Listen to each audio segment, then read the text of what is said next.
مذاکرات کریں گے اور اس کے لیے دیکھیں ڈائلاگ دیکھیں نا، اس کی وجہ سے نہیں، اس سے پہلے ہم یہ کہہ چکے ہیں کہ ڈائلاگ ہونی چاہیے. پولیٹیکل پارٹی میں ڈائلاگ کا آپشن کبھی بند نہیں ہوتا. آگے کی طرف دیکھنا ہے تو ڈائلاگ ہونا چاہیے. اس کے ساتھ کوئی تعلق نہیں ہے. لیکن ڈائلاگ کیسے ہوگا؟ اگر آپ عدلیہ کی آزادی کے لیے ضروری ہے کہ فیصلے ہو وہ میرٹ پہ ہو، وہ اوپن ہو، وہ ٹرانسپیرنٹ ہو، وہ جلد سے جلد اور قانون کے مطابق ہو. فیصلہ جو بھی ہو میرٹ پہ، ججز پہ اعتماد ہے، وہ جیسے بھی فیصلے کرے. لیکن اگر آپ ججمنٹ کرتے ہیں، ریزرو کرتے ہیں، اس سے اور نقصان ہو جاتا ہے. لوگوں میں تھوڑے سی سسپیشس پیدا ہو جاتی ہے. یہ چیزیں نہیں ہونی چاہیے. باقی تو ہمیں ہر فیصلہ عدالت کا قبول ہے، لیکن ہمیں امید ہے ہمارے خلاف بنائے ہوئے کیسز، خان صاحب کے خلاف یہ جو 200 کیسز بنائے ہیں، یہ سارے کے سارے بوگس، بیس لیس اور پولیٹیکل وکٹمائزیشن کے کیسز. سر مولانا کی ملاقات کیسے رہی؟ ان کو باہر نکالیں گے جس طرح خان صاحب کہتے ہیں کہ میں بہت جلد کارکنان کو باہر نکالوں گا؟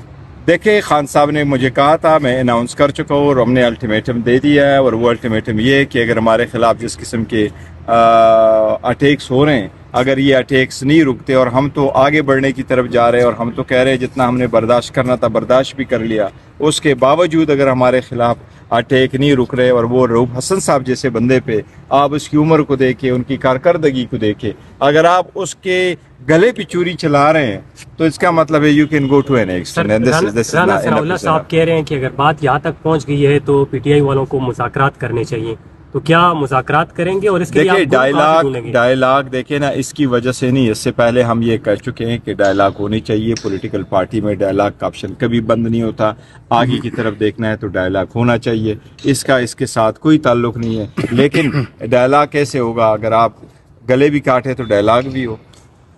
سر یہ ڈائلاگ کی بات نون لیگ کے سوال کے حوالے سے آپ نے کی، یہ آپ کس کو کہہ رہے ہیں، نون لیگ کو یا ملٹری اسٹیبلشمنٹ؟ دیکھیں، ڈائلاگ جب ہوگی نا، وہ ایک کے ساتھ ہو، دو کے ساتھ ہو. ہم تو پہلے دن سے کرتے ہیں کہ ڈائلاگ ہونے چاہیے، لیکن ہم تو پوائنٹ آؤٹ کر چاہے 3 پارٹیز کی جی وہ اس کے ساتھ ہمارا تو کی بات چیت نہیں ہو رہی. اس کی ریزن یہی ہے کہ ہمارے پاس ہم سے مینڈیٹ لے چکے.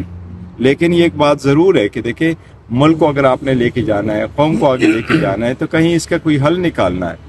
تو آپ نے جتنا جو کچھ کرنا تھا، 200 کیسز جعلی بنا کے تو کچھ حاصل نہیں کر سکے. الیکشن چوری کرا کے کر سکے تو آپ عوام کو تو کچھ نہیں دیکھ سکے. Let's see now the other side of it. Sir Pervez Elahi باہر آ گئے ہیں تو شاہ محمود اور عمران خان کی باری کب ہے؟ اب انشاءاللہ تعالی شاہ محمود قریشی صاحب کے خلاف تو یہی ہے کیس ہے.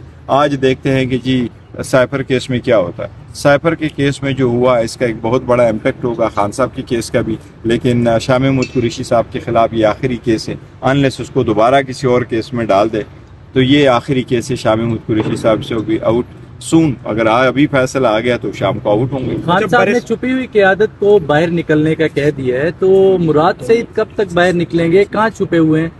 نہیں دیکھیں، خان صاحب چھپے ہوئے قیادت کا ایسا پیغام نہیں ہے. وہ جو لوگ ہیں، خان صاحب کا سب کو پیغام ہے کہ آپ آ جائیں. وہ اپنے آپ کو دیکھتے ہیں کہ جن لوگوں کو ریلیف مل سکتا ہے کوٹوں میں آ سکتے ہیں. ہمیں ان کی زیادہ سرکمسٹانسز کا پتہ نہیں ہے. جہاں تک ممکن ہے وہ باہر آ رہے ہیں اور باہر آنا چاہیے. برسر صاحب یہ کہیے گا کہ پاکستان تحریک انصاف پر جب مشکلات کا دور تھا تو بے شمار صحافی پی ٹی آئی کے ساتھ کھڑے ہوئے، اور جو جس طرح تحریک انصاف پر جب مشکلات کا دور تھا تو بے شمار صحافی پی ٹی آئی کے ساتھ کھڑے ہوئے، اور جو جس طرح کا ظلم یا جبر ریاست کی جانب سے پی ٹی آئی پہ ڈایا جاتا تو اس پر آواز اٹھاتے تھے. لیکن پی ٹی آئی کی جانب سے ہمیں دیکھنے کو ملتا ہے جب بھی کوئی صحافی اٹھتا ہے اب اسٹیٹمنٹس تک ہی محدود رہتے ہیں، کوئی کسی عملی مظاہرے یا کسی اور یکجہتی کی طرف نہیں بڑھتے. احمد فرحاد آج کل اغوا ہیں، بڑی کھل کی آواز اٹھاتے رہے ہیں آپ کے لیے، آپ کی جماعت کے لیے.